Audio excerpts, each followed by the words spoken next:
تعالى نحمده ونستعينه ونستغفر ونعوذ بالله من شرور أنفسنا ومن سيئات أعمالنا من يهده الله فلا مضل له ومن يضلل فلا هادي له وأشهد أن لا إله إلا الله وحده لا شريك له وأشهد أن محمدا عبده ورسوله.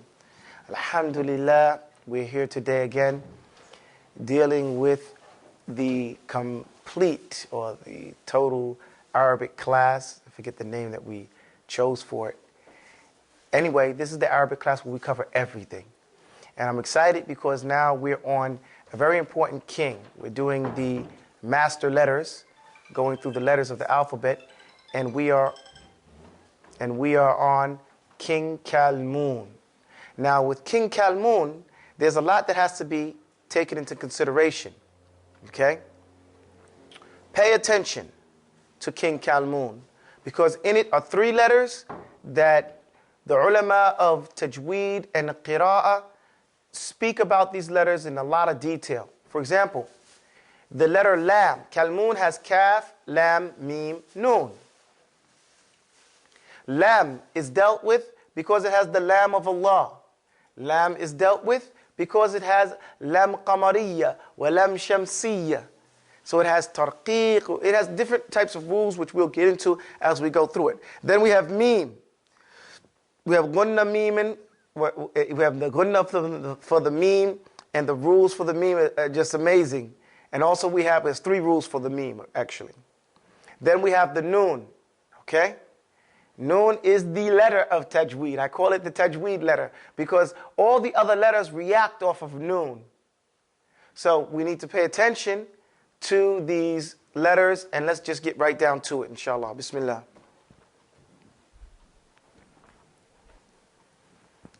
If we can go through the letters, we can put it on the board if you want. If we go through the letters, we'll find Abjad, Hawaz, Huttiya, Kaliman, Sa'fas, Qurishat, Thakhid, Dadir. Now, we went over these before. Did we get through King Kalmun before? I did. Okay, well, we'll do it a little bit different today, okay, because I edited it. Put it on the board.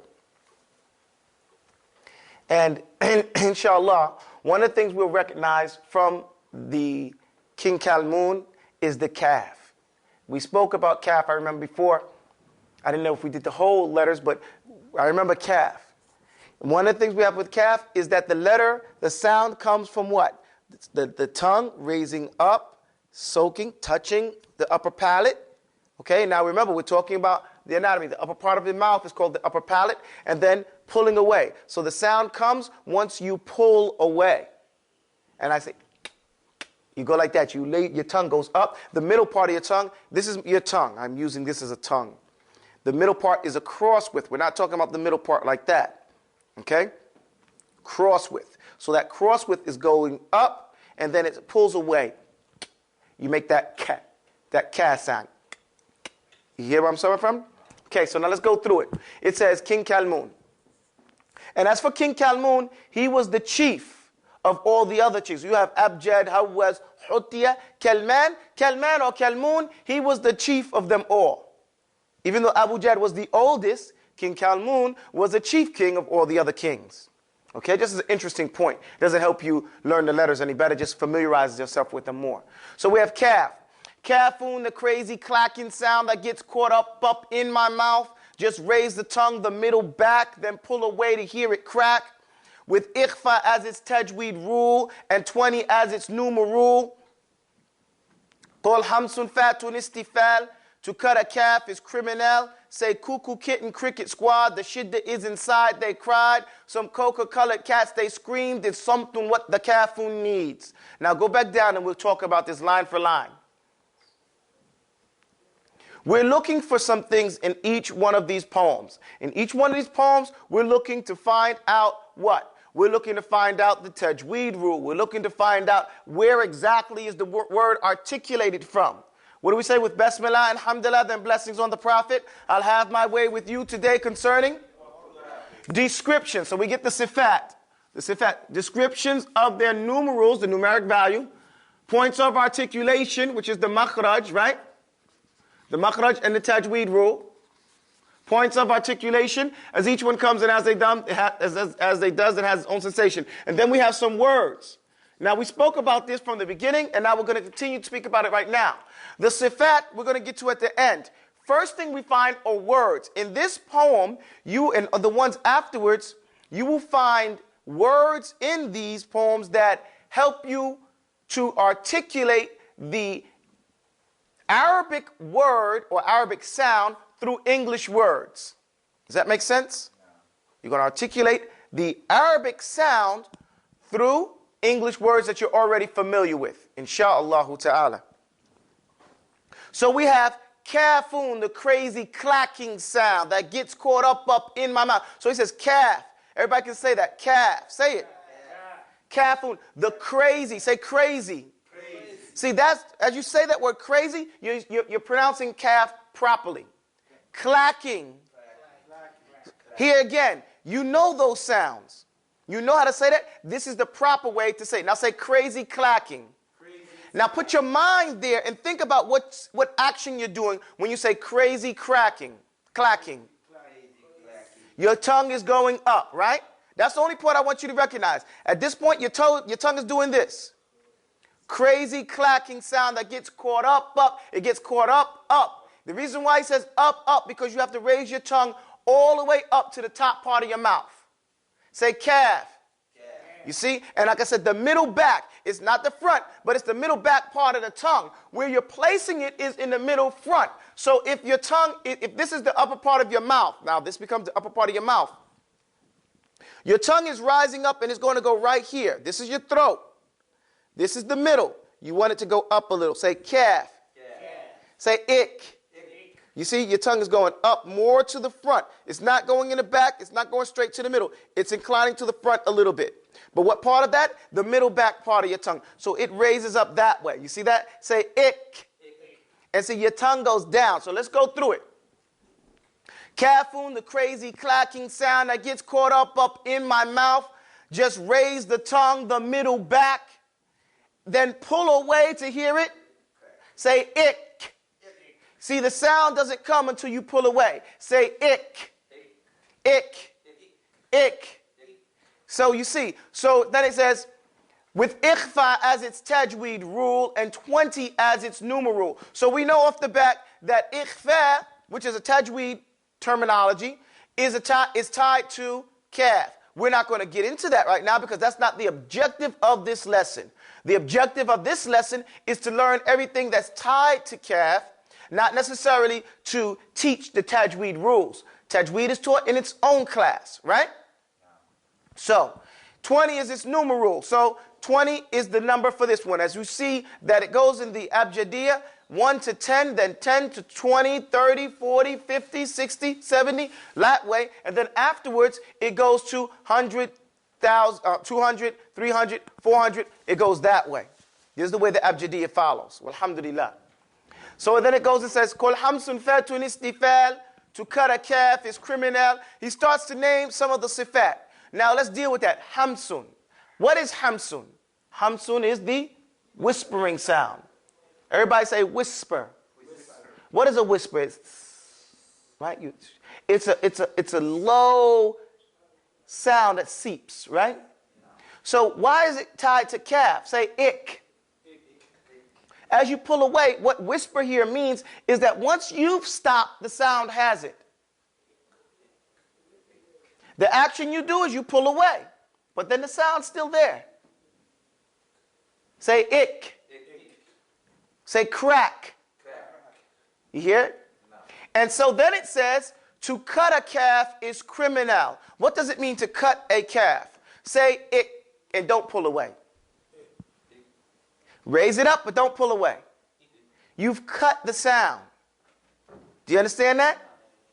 You don't cut a calf. You let the calf fully extend itself. Does that make sense? No. Okay, so that's what's meant right there. This is fathun istifal, meaning your tongue starts off flat, and istifal means, and fath is what? To open your mouth. Say ick.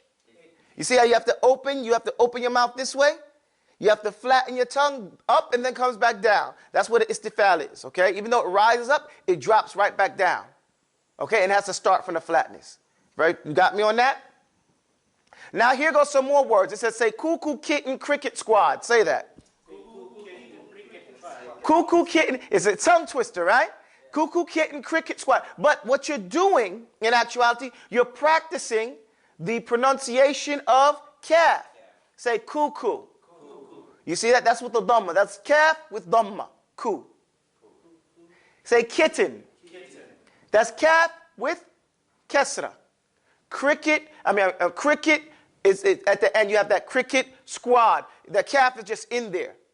Okay, it's not for any particular kefeta kesra reasoning. But here you have the pronunciation of calf in English, how you would say it in Arabic. Cuckoo, kitten, cricket squad. So these are sounds that we are already familiar with. We don't have any problems with calf. The shidda is inside, they cried. Now we know shidda is one of the sifat of calf, meaning you have to do it with some force. When you say ik, say ik. You see, you have to do it with some force. There has to be some strength there, or the sound will not emerge. So that's why shidda is in there. So some cocoa-colored cats, they screamed. Say that. Cocoa-colored cats, they screamed. Again, this is just a funny way of just learning how to pronounce the letter calf.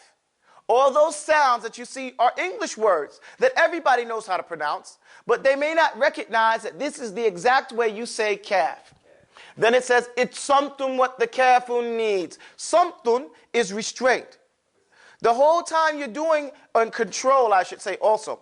Here, the mindset is with control. You're controlling your movement as you emerge with the sound of the calf.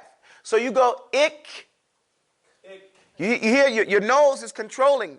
Your nose has air in it, and you're holding it. Pay attention. Say calf. Ik. Fik. You see, you notice now, the point I want you to notice is that you're holding air inside your nose. Say fik. Tick. Tack. You're ending off at the makhraj, but you notice that air is being held in your nose. And that's what that is called, samtun, that restraint, that control. You're not just breathing any way you like. Does that make sense? No. Can we go on? Next letter.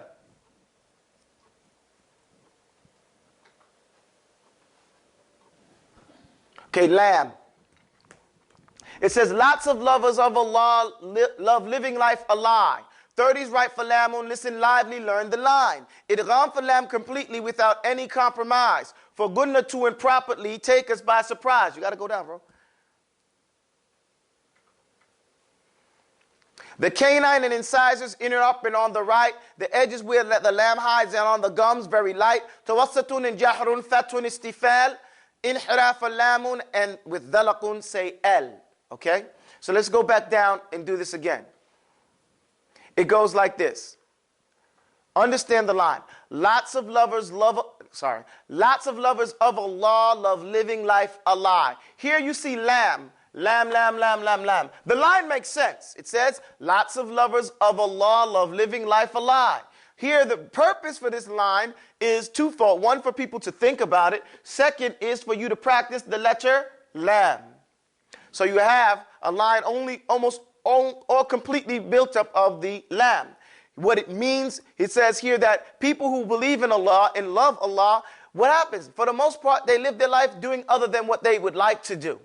Especially when you come to the United States and you start doing riba and you start, working in jobs that do haram and all types of things. You start shaving your beard, you start dressing funny and not properly following the sunnah. And you say you don't like that, but you continue to do that and you say you love Allah. It's an oxymoronic statement for people to think about and reflect upon. But our purpose here, for the purpose of the class, is for us to learn how to say lamb. Lovers of Allah, the lamb of Allah, has to be taken into consideration. It has its own pronunciation. When you say Allah, say Allah. Allah. You may not notice it, but I want you to notice it. Min al-an fa sa'at, from now on.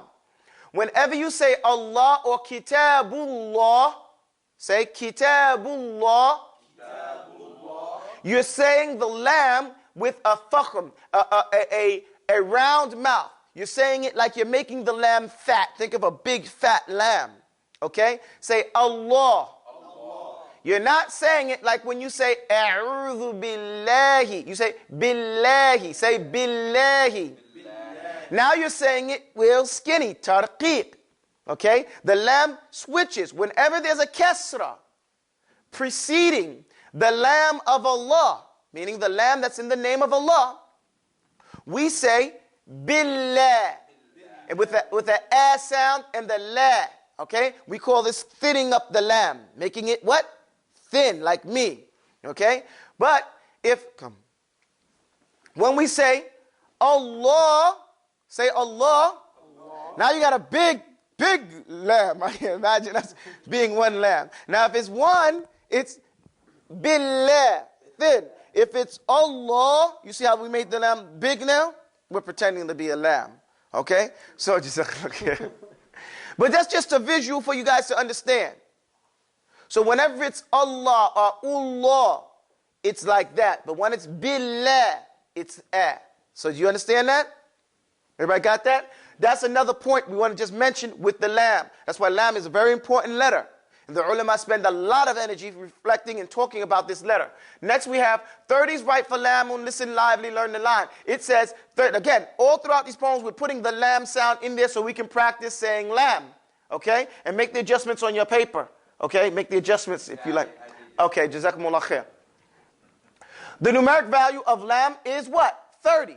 As I said, it goes 1 to 10, then 10, 20, 30, 40, 50, 60, 70, 80, to 100, and then from 100, 200, 300, to 1,000. That's how the Arabic numbers go.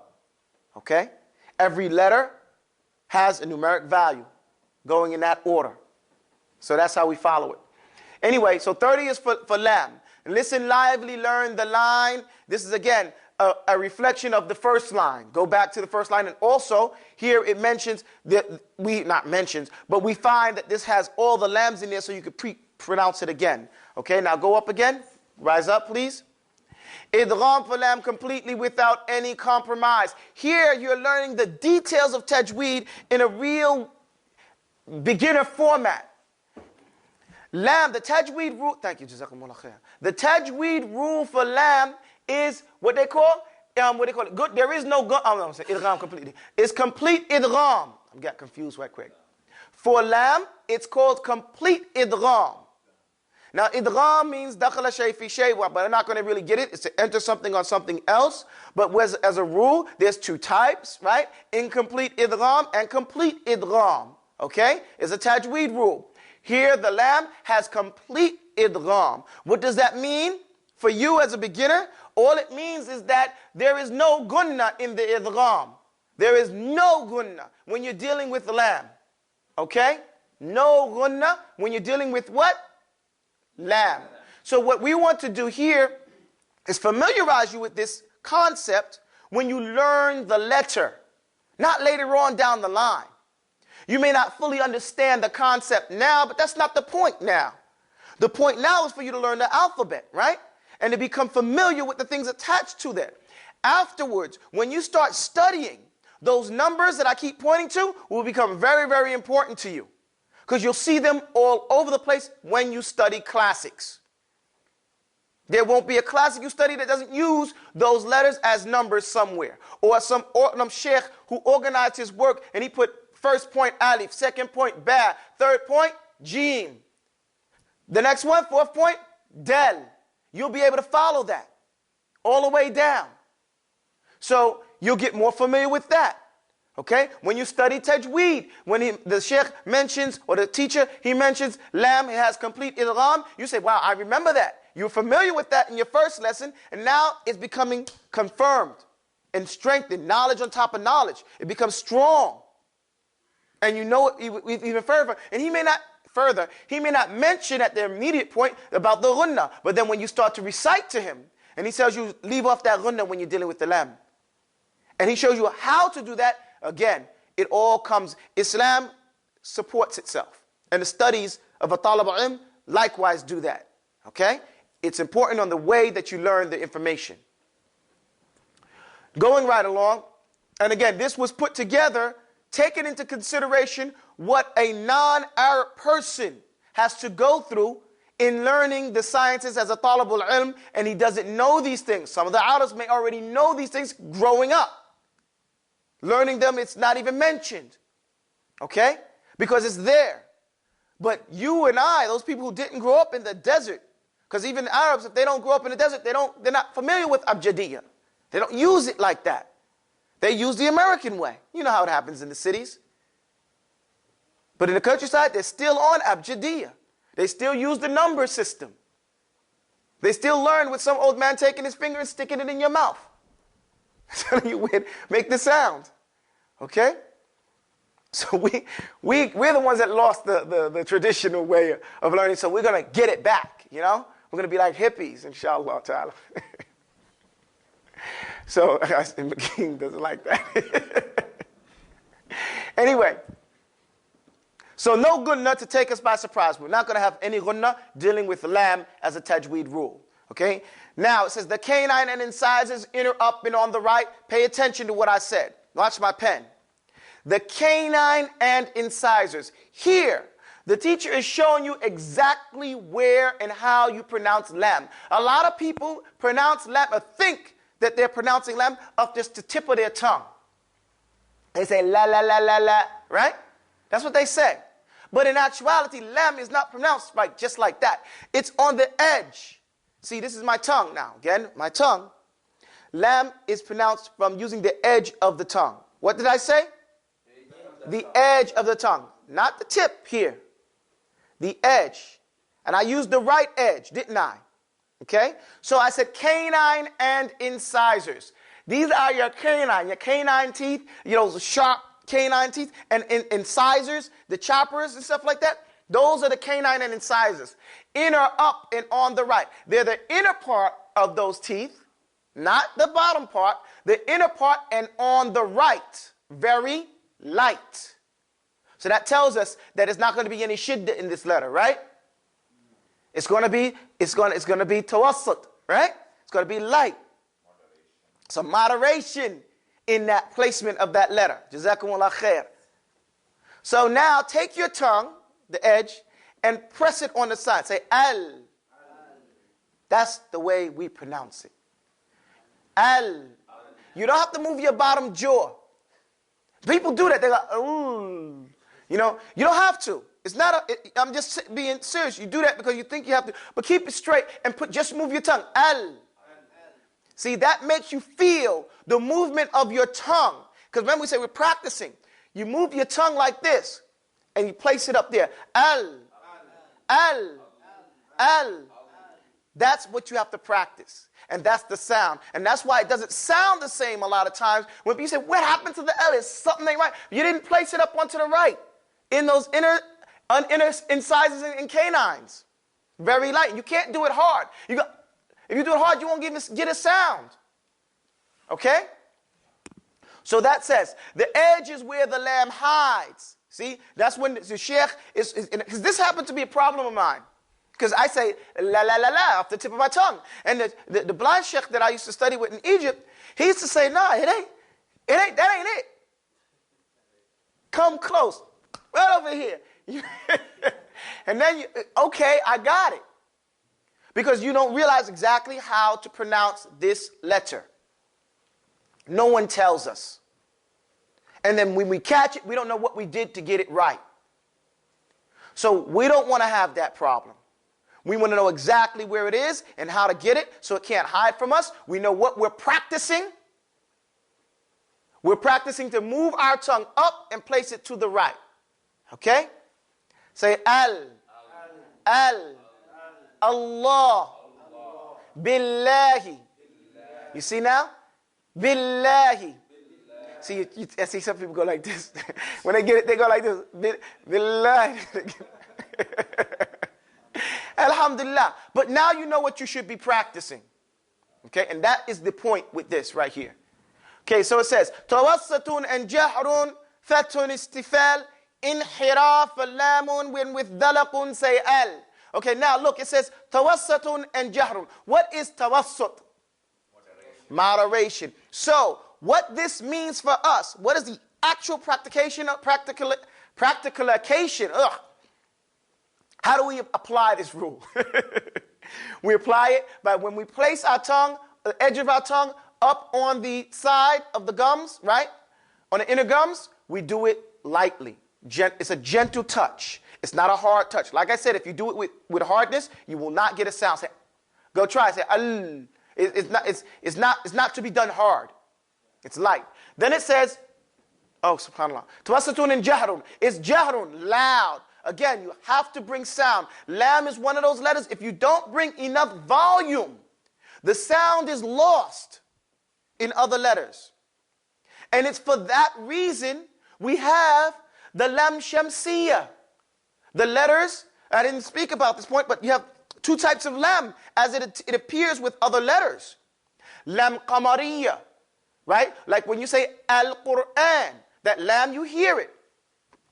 But when you say ar-Rahman or ar-Rahman, you don't hear it. You can't even say al-Rahman.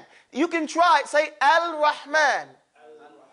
If you say it fast, it'll say ar-Rahman. You understand where I'm coming from? Because the lam next to the ra, that will be that complete idgham. Dakhala shay fi shay. The lam will enter upon the ra and you won't hear anything. But there are other letters that you can hear the lam quite clearly, like we say al-Qur'an. You hear it from the qaf. It doesn't enter upon it. So those are two. Or ash-shamsiyah, ash-shams. The lam goes away in those. And that's why we put a shadda on those letters to extend their sound so that the listener would know that there is a lam present in that word. Okay? And that the presence of that lam is to mean the. Okay? To mean the definite article of that thing. I don't want to confuse anybody. So we'll just stop right there. And we'll go on. Tawassutun and jahrun, fathun, istifal. Fathun is opening the mouth like a doorway. Istifal, the tongue has to start flat and it goes back to being flat. Al. And then it actually doesn't have to go back, but it goes from bottom to top, okay? Then it says inhiraf. Inhiraf is one of the sifat that has no opposite. We want to point this out because you're only going to see it in two letters, in the lam and the ra. Inhiraf means to, munharif is somebody who's playing on the side. He's some type of deviant. Okay? That's what we call him munharif. He's on an edge, playing both sides of the fence, riding the fence. Okay? What it means here as a terminology, it means that the lam sound, when you make it, it goes towards the makhraj of the ra. Okay? And when you say ra, it goes towards the makhraj of the lam. It bends back. Say our. Don't move your tongue out. You say our. You see the lam, your tongue, the tip of the tongue goes back towards the makhraj of the lam, right? And when you say al, your tongue, the tip of your tongue is like it's going to the makhraj of ra. You see that? Say al. No niyyah right there. Al. Now say our. Think about what the tongue is doing. When you say our, it's bending backwards, right? Say al. It's going forward, like it's going towards the makhraj of the ra. So that action is called inhiraf. It's inclining towards another makhraj. And this is why sometimes we in America, we pronounce it from a slightly different makhraj. Make sense? Okay. And with dhalaqun, dhalaqun is a type. Dhalaqun are those letters that come off the tip of the tongue, the edge. They don't have to be blocked off by the teeth and these types of things like that, right? Nah, excuse me? The fly off. Right. They fly off the lips. Now, let's go on. Meem. The next one is kalmun, is Meem. Could we go to Meem? My mother Mabel mastered math, manipulating Meem. She multiplied and by my pops by 40 she had me. Tajweedul Meemun has 3 rules. This you all should know. Idgham, ikhfa, idharu. You'll learn them as you go. Meemun's makhraj is my mouth. By this I mean my lips. With ghunna and tawassutun, then jahrun, you can't miss. To make the meem more meemish, use a fathun istifal. Then dhalaqun to make the moves, to make your meem more well. Meem. Again, when we started off this poem, the first thing that we noticed is that meem is pronounced in this whole sentence. It's one of those few odd cases that we got a whole sentence with just the letter Meem, or just the letter that we were looking for. It states, my mama Mabel mastered math manipulating Meem. Say that. My mama Mabel mastered math manipulating Meem. So here, how many times did we say Meem? 1, 2, 3, 4, 5, 6, 7, 8, 9. We got to say Meem 9 times in one line. Okay? And it's not a lie. Muslims, we don't lie. None of these poems are lies. My mama's name is Mabel. She's a math teacher. She's an English teacher. She used to be, I should say. So it's nothing that we're lying about. So the reason why we're doing this line is what? In order for us to practice the makhraj of Meem. Say, my mama. No one has a problem finding the makhraj of Meem, right? Mastered math. Manipulating Meem.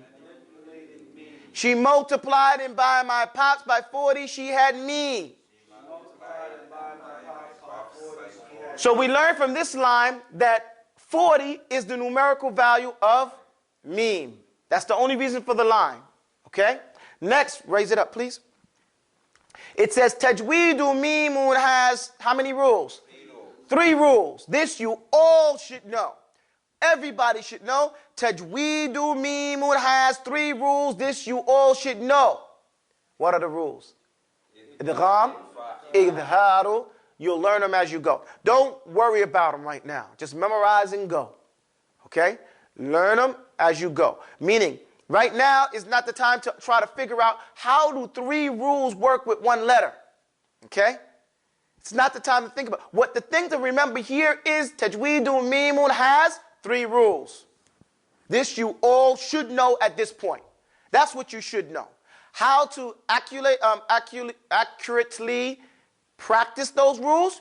Go to a Tajweed class. Okay? That's the purpose for Tajweed. This is Arabic right here. All right? And that's why we need to have some Islamic schools so that our children can learn these things in the proper time and format. Right? The rules are idgham, ikhfa, idharu. Idgham literally means to enter something into something else. Ikhfa is a satr, to hide something. We talk about cover and concealment. And idharu is to have a sound independent and not relying or mixing with another one. A clear, solid sound. Okay? So that's what those 3 things mean. But how they are practiced in Tajweed, we'll find out later on, insha'Allahu ta'ala. So Tajweed mean has 3 rules. This we all should know.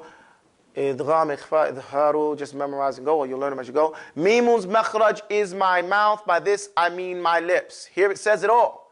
What's the makhraj for Meem? Okay. Meemun's makhraj is my mouth. And what does he mean by this? The lips. The lips. So then we know that it's going to be dhalaqun, right? Once we've done this enough time, we become experts at listening and knowing what each letter has from its sifat. We know if it's on the lips, it's dhalaqun. It has to be dhalaqun. That's the typo. We're learning that, right? If it's on the tip of the tongue, it's dhalaqun. Right? So, it says with gunna and tawassitun, then jahrun, you can't miss. So then here again, you have to have tawassit. You have to have a gentle, subtle touch with the Meem. You can't say with shidda. You have to do it gently. Now you put your lips together gently, didn't you? Say They come together so gently they vibrate. Say And this is a problem because if you don't do it right or if you make it vibrate when it shouldn't vibrate, then you've added a sound that shouldn't be there. So we're going to practice how to close that off at times and how to keep it open at times. Okay? So here, that's called gunna. If you say don't put your lips together so much. It should be like a slight crack. So here, that's the gunna that you have in your nose. So it says, well, gunna and tawassitun, then jahrun, you can't miss. If you get these 3 qualities, it's going to sound like a Meem. And the jahrun is the loudness, the audibility. To make the Meem more Meemish, if you want the Meem to sound more like it's supposed to sound, use a fath on istifal. Open your mouth and flatten your tongue. Say, You see that? When you open your mouth flat, then it makes it sound, it's clearer that you have that Meem sound, right?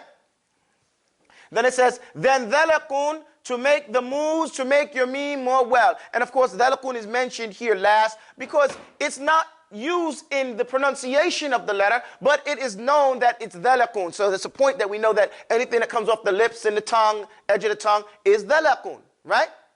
Let's go on. That one's done. Do we have any questions about that? Moving right along, we go on to the noon. Noon. وَالْقَلَمِ وَمَا يَسْطُرُونَ. This noon is very important. The most important letter in tajweed is noon. What's the most important letter in tajweed? Noon. Okay. That's right. Noon is the most important. That's very important. All the other rules deal with noon. It's the first rule that's taught. للنون إن تسكن وللتنوين أربع أحكام فخذ تبييني. The first rule is dealing with للنون إن تسكن وللتنوين. Tanween is noon, right? So we need to know about noon. It has every tajweed rule is tied to noon. But the one that it uses the most is called idgham. I'm sorry, let me teach it the way we've been doing it. It says, now no one knows the Nile like that navigating noon. A 50 on his compass, idgham on his main tool. Your tongue is up and to the front, the ghunna in the nose, with dhalakun all on the gums and jahrun in the holds. Tawassatun and fathun, the noon has istifal, and knowledge of your place of port will help your noon fare well. Noon. Now, if we go back down and we think about this, it says, now no one knows the Nile like that navigating noon. Check that out. It's just giving you the sound of the end sound again. Now no one, say it. Now no one knows the Nile. Now no one knows the Nile. Yeah, raise your voices, men. Now no one knows the Nile. Now no one knows the Nile. Like that navigating noon. Like that navigating noon. Here, the noon is made to seem like a ship that's in the ocean, a small vessel that's in the ocean traveling about. Why? Because the noon travels from letter to letter, changing the way that letter is pronounced based on the relationship it's going to have with that letter. So sometimes it shows up, man amana. You see, the noon comes, amana is right there. Sometimes it shows up, it's like man yaqulu, right? And it comes, man, the yak shows up so that it goes. Mirabbi. The lamb, the noon comes with the ra, and the noon is gone still. So we have the different way the noon is used in the Arabic language. So that's why at the last line it says, and knowledge of your place of port. When you know what that letter is and the rule tied to each letter, then you will know how you have to fix your mouth up to pronounce that noon. And that's why we decided to put the tajweed rule to each letter as you learn them. So you would know very specifically, very meticulously, the rule for each letter.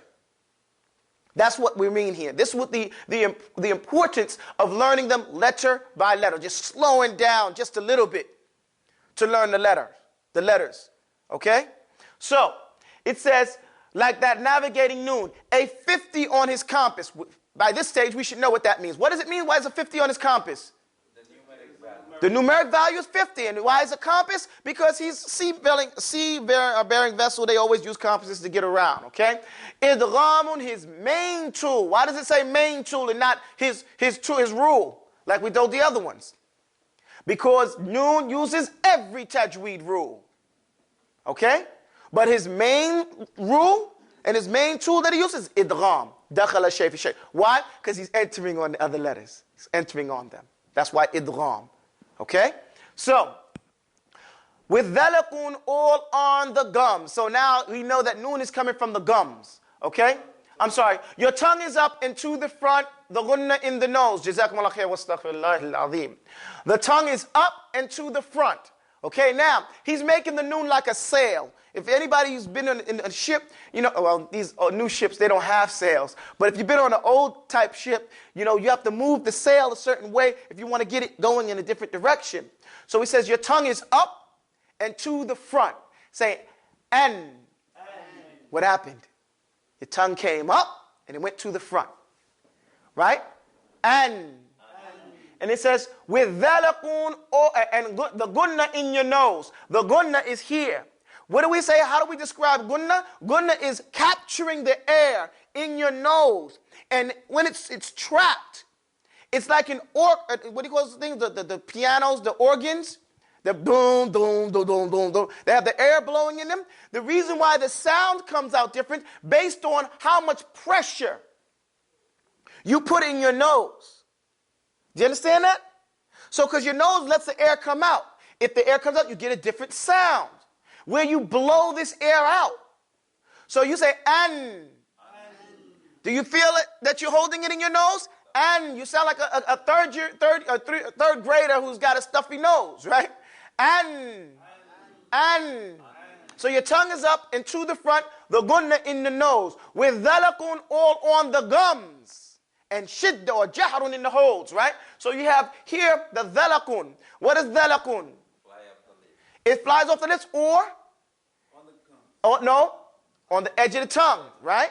Dhalakun is off the lips, off the edge of the tongue. So right here, not only does he mean by that it's dhalakun, the letter, but he means the tip of the tongue is where? All on the gums. Up in the front. Say an.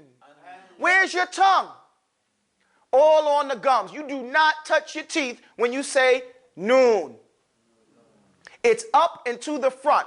Up. Above your buck teeth, clearly on the gums. What? The tip of your tongue clearly touches the gums. Say an.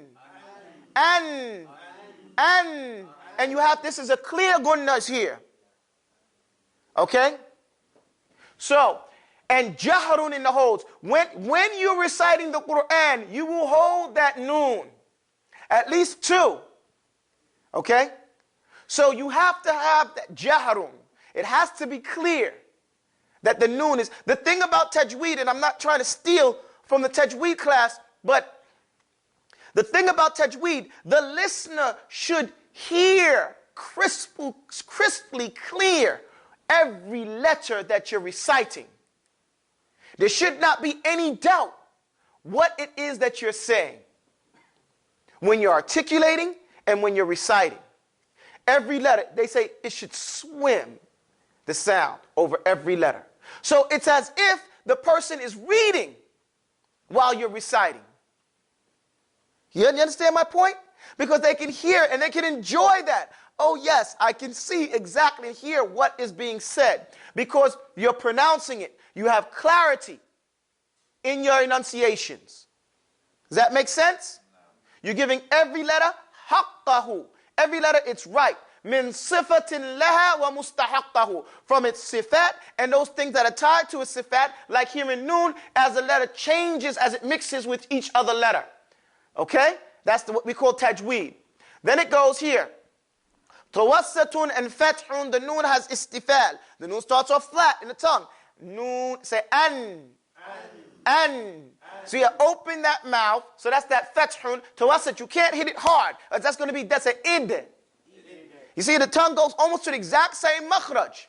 The dal makhraj, say id. Say da. Say na. Same makhraj, right? One is a little higher, one is a little lower. Say na. Say da. Is it not the same place? Feel it. Id. In.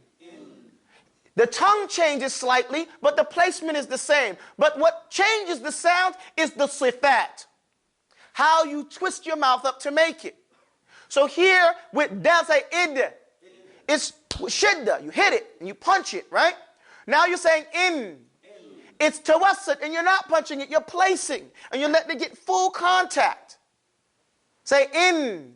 Id. In. You hear the difference? You feel the difference, which is more important. In. Know what you're doing. So here it is, tawassutun and fatun. The noon has istifal, flatness, the flat tongue, right? And knowledge of your place of port will help your noon fare well. So if you want this noon to, like we said, we made it like a ship. A ship has to go to a port. Those ports are the different letters. So knowledge of those letters that you're going to will help you pronounce the noon properly, which is the basis and the fundamental of all tajweed. أقول قولي هذا وأستغفر الله لي ولكم Wassalamu alaikum wa rahmatullahi wa barakatuh. Okay, let's go to tafsir.